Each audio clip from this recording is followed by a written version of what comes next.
Good morning সবাইকে। ঝুমুরের হাসি খুশি আরেকটি নতুন ব্লগে তোমাদের স্বাগত জানাই।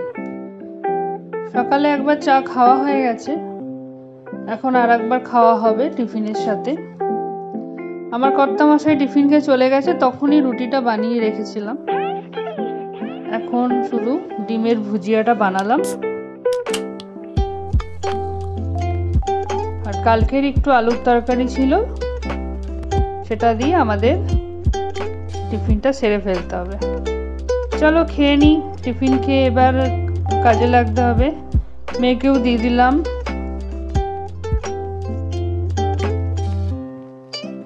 চলে এলাম আবার রান্নাঘরে। আজকে তেমন কিছু বানাবো না, মাছের ঝোল মাথা দিয়ে সামান্য, সেরকম কিছু নয়। ওদিকে ভাতও বসিয়ে দিয়েছি। আর এই তেলের মধ্যে আমি নুন কেন দিলাম জানো? মাছ ভাজার আগে দিলে না মাছগুলো তাহলে লেগে যায় না। আর এই মাথাটা খুব ফাটে, তো ওই জন্য তাড়াতাড়ি করে ঢাকনাটা ঢেকে দিয়েছি। ওদিকে আমার ভাতও হয়ে গেছে, আমি মারগেলে নিচ্ছি ভাতের। আমি এইভাবেই খাই ভাত, বাঙালিরা এইভাবেই খায়। চলে এলাম, ওদিকে মাছ ভাজা হচ্ছে, আমি এদিকে চলে এলাম কাপড় কাচতে। এখন ডেলি কাচা ভালো, কারণ কখন বৃষ্টি আসবে ঠিক নেই। খুব গরম পড়েছে জানো তো, থাকা যাচ্ছে না। আবার চলে এলাম কিচেনে দেখতে আমার মাছ ভাজাটা হয়েছে কিনা। আমি আঁচ কমিয়ে কমিয়ে করি, সেই জন্য আমার দেরি হয়। আর এদিকে আমি গাছগুলোতে একটু জল দিতে চলে এলাম। দেখেছো, ওই 3টে গাছ ছিল, এখন 2টো গাছ আছে। ওই যে গাছটা বললাম না পাতাটা ফুলছে না, তো আমার কর্তামশাই বললো যে চল আমাকে দাও, আমি মালিকে দিয়ে আসি, ও ঠিকঠাক করে দেবে। তো ও নিয়ে গেছে গাছটার পাতাটা ঠিক ছড়াচ্ছে না। আর আমি না অত জানি না গাছপালা কিভাবে মেনটেন করে, অতটা বুঝি না, যা শখে রেখেছি। আবার যাচ্ছি কিচেনের দিকে দেখতে। রান্নার ফাঁকে ফাঁকে আমি এইভাবেই করি, ছোট ছোট কাজ এদিক ওদিক করতে থাকি। চলে এলাম আমার রান্নাঘরে, প্রিয় রান্নাঘরে।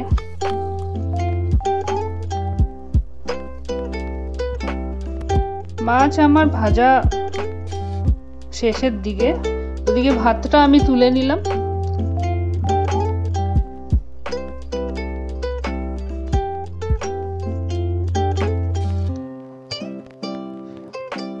সব মাছগুলো এবার উঠিয়ে নেব।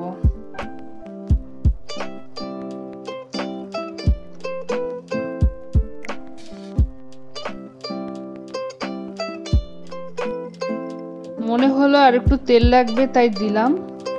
এবার আমি না পাঁচফোড়ন দেবো। আমার এই পাঁচফোড়নের গন্ধটা খুব ভাল লাগে, তোমরাও দিয়ে দেখবে, ভালো লাগবে গন্ধটা। দিয়ে দিলাম পাঁচফোড়ন।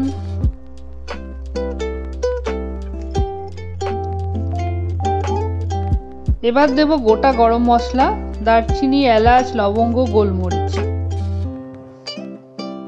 এবার বাটা মশলাটা দিয়ে দেবো। এর মধ্যে রসুন, আদা, লঙ্কা, পেঁয়াজ, টমেটো পেস্ট করে রেখেছি, আর ওই একটু জল দিয়ে ওই মিক্সির থেকে ঢেলে দিলাম। এবার সাথে সাথে খুন্তিটাও চালাতে হবে।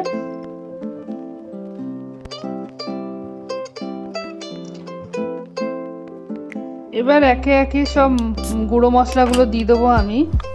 প্রথমে দেবো আমি হলুদ পরিমাণ মতন, তারপরে দেবো কালারের জন্য কাশ্মীরি লঙ্কার গুঁড়ো, তারপরে দেবো ধনে গুঁড়ো,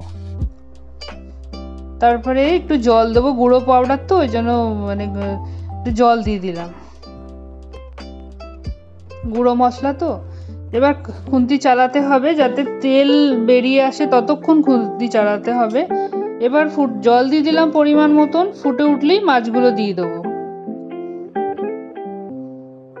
এবার এটাকে 10 মিনিটের জন্য রেখে আমি ওইদিকে সব করে কাপড় জামাগুলো মেলে আসি। আমার হয়ে গেছে মনে হয় কাপড় জামাগুলো মেশিনে কাচা।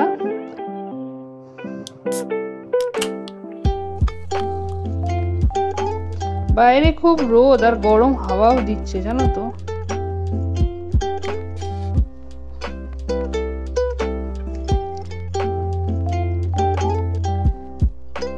আজকে একটু বিকালে বেরোবো ভাবছি, মা মেয়ে মিলে।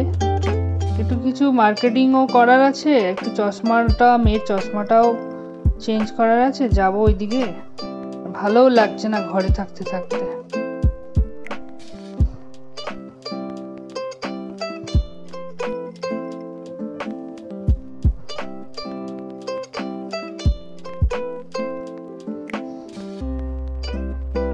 এক ঘুম দিয়ে মা মেয়েতে বেরিয়ে গেলাম বিকেলে একটু বাজারের দিকে। এদিক ওদিক তাকিয়ে আমি রাস্তা পার হচ্ছি, নিচ দিয়েও যাওয়া যায় বড় রাস্তাটা দিয়ে, কিন্তু আমি সিঁড়ি দিয়েই যাই, ভয় লাগে, এত গাড়ি ঘোড়া চলে না ওই জায়গাটা। সব এখন অফিস থেকে ছুটছে বাড়ির দিকে।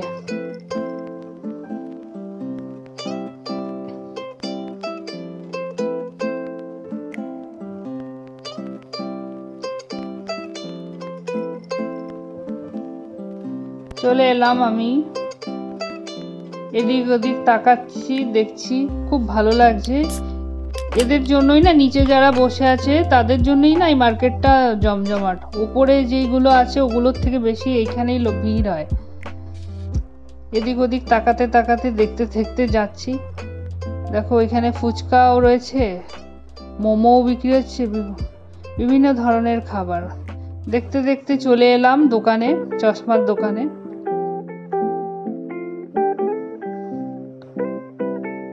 বললাম দোকানদারকে যে একবার চেক করে পাওয়ারটা, তারপরেই কাজটা লাগিয়ে দিন চশমা। তো চেক করছে আমার মেয়ের, ততক্ষণে আমি একটু এদিক ওদিক সেলফি নিয়ে নিলাম। চশমাগুলো দেখে আমারও লোভ লাগছিল, মনে হচ্ছে আমিও একটা নিয়ে নিই, কিন্তু নিজেকে কন্ট্রোল করলাম, আছে আমার দুটো।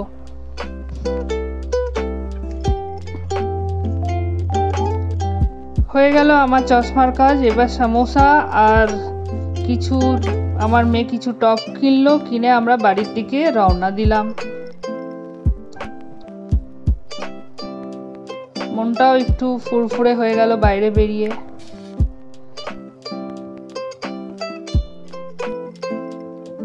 ব্লগটা ভালো লাগলে সাবস্ক্রাইব করো।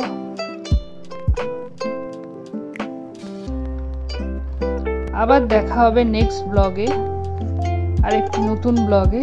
ভালো থেকো, সুস্থ থেকো।